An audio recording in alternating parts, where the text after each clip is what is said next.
Uh, I see that America has a glimmer of hope, and I just hope it doesn't end. I hope this continues in the groundswell and the importance of what is being said in all these Occupy movements, because it's such a disparate message, but it's a necessary message. It's a series of messages.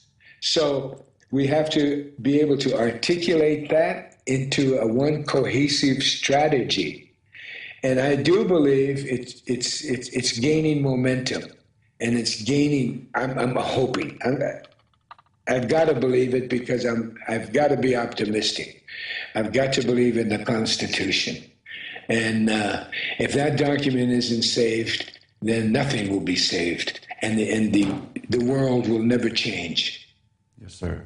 You've run as a Libertarian Party candidate, and now you have Ron Paul, also a true constitutionalist, working within the Republican Party here in 2012. He's had a big impact, but at the same time, the media has really orchestrated together to totally ignore him. What have your observations been about his campaign this time around?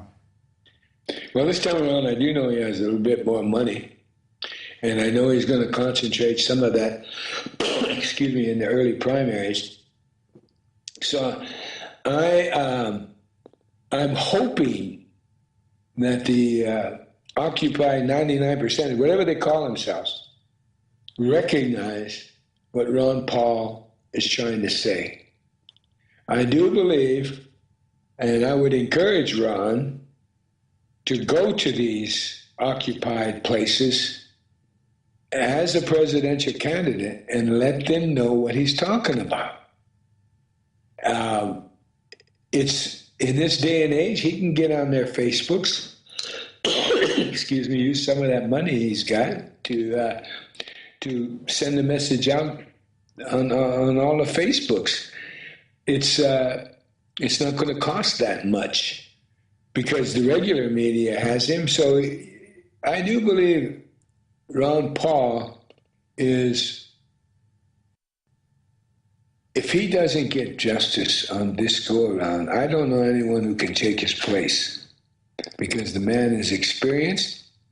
The man has been true to his beliefs from day one. He doesn't compromise because he understands the Constitution of the United States of America. He's a responsible, free man. And he understands the whole economic system that is crashing and burning. So we necessarily, if you don't listen, if the 99%ers don't listen to him, then they're a hollow movement. That's what I have to say. Ron Paul is so important to this country right now. We better all get behind him. Nobody's perfect, and I'm not saying that. I'm just saying he's the only one in the existing system that can recreate the change that is needed. Yeah. Well, I have to agree with you. Is there anything else you'd like to add, sir? I would just like to thank all the people who have prayed for me. I have gotten emails and snail mail from all around the world, from all the religious disciplines, from Israelis to Palestinians to Islamic, Buddhists, Hindus, all types of religions, Christians, Catholics, Protestants, you name it, and even agnostics. So I want to thank those people because I know prayer works. I'm not a part of any of those religions. I follow the spiritual ways of my ancestors, but I know prayer works, and I want to thank all those prayers. I would say this: cancer can't beat the prayers of the world, and neither can the despots. So let's work together. I think the Arab Spring taught us all a lesson, and let's continue what they started in Tahrir Square, Tahrir Circle. So let's continue that and free the world. I love it. Yes, sir. Well, we thank you so much for joining us, and we are praying for you here at the broadcast. As you heard, Russell Means does need your support. We put up the page where you could support him financially, but he also needs your spiritual support as well. We're going to go to break right now, and we'll be back with Alex Jones via Skype for the rest of the Infowars Nightly News broadcast. Stay tuned. If you believe in this information and want to support its viral spread, go to the Infowars store at Infowars.com. We've got the new G.I. Joe Infowars t-shirts. We've got the incredible Pro Pure gravity-fed filters available at Infowars.com in the store. We've got a new DVD, Scientists Under Attack, the Don't Tread on Me flag. We've got all sorts of different bumper stickers to help spread the rebellion virally. It's all there, wristbands, citizen rule books in every order. Order online at Infowars.com today. The water filters, the canteens, it's all there. Infowars.com.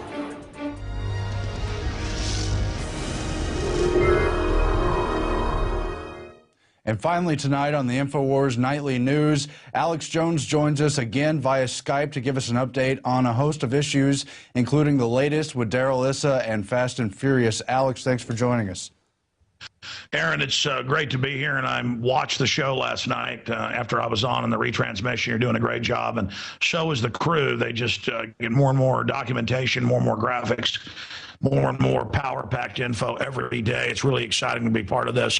And again, I want to thank all the viewers out there and subscribers to InfoWarsNews.com and at PrisonPlanet.tv. We couldn't have done any of this without you, so you're standing right beside us. Look, this is not new news for viewers of this show. This is not new news for listeners of the radio show. In fact, let's multitask here right now. I'd like to ask Rob Dube and the rest of the crew, if you just go back to last week when I covered Fast and Furious, I think 3 nights, I said, look at the government documents, look at the federal court cases in Chicago and other areas with the Sinaloa drug cartel, and the U.S. government saying it's true and declaring national security, and you've got the proof of the big story here. And that is that this goes back to the Bush administration, and that the gun running to Sinaloa went back to 2005, or 5.5, almost 6 years.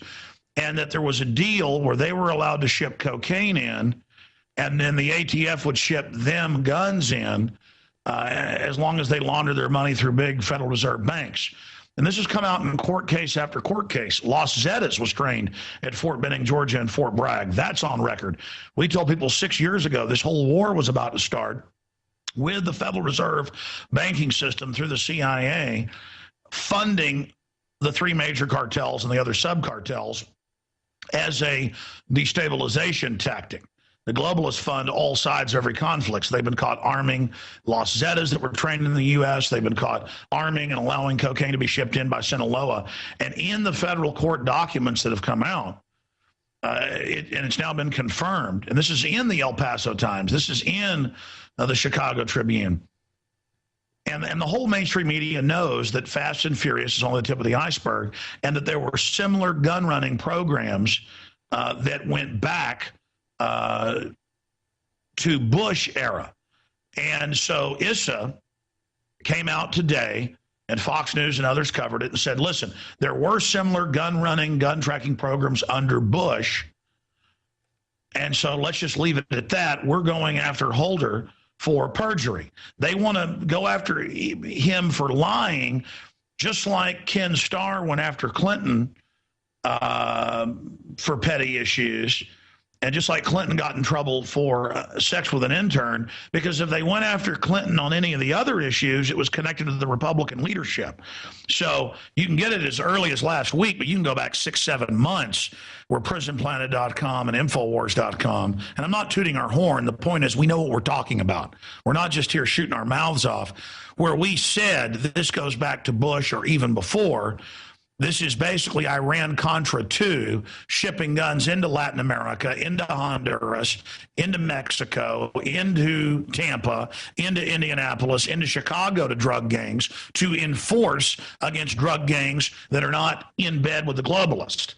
So this is a giant war over drugs and over who launders the money. Just like in 1999, you can find the Reuters article and photo of Richard Grasso, then head of the New York Stock Exchange, went to Colombia and met with the head of the FARC and sit publicly, because they actually have loophole laws where outside countries or individuals can actually invest drug money.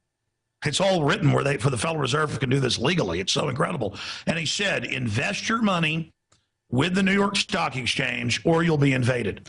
And he said no. They were invaded 1 year later. A few years after that, they were able to bomb when he used a cell phone and use a laser-guided bomb into his cell phone off GPS and kill the head of the FARC. And that war is still ongoing. And they admit they have aircraft with crop sprayers with GPS that only spray the crops that aren't marked as laundering their stuff through U.S. banks. And they just spray the FARC coca. It's all about keeping the price up, okay?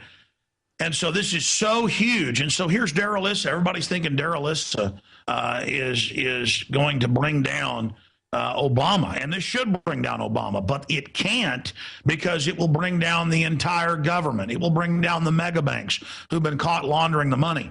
And the reason I point out that we predicted all of this, we didn't predict it, we had the information.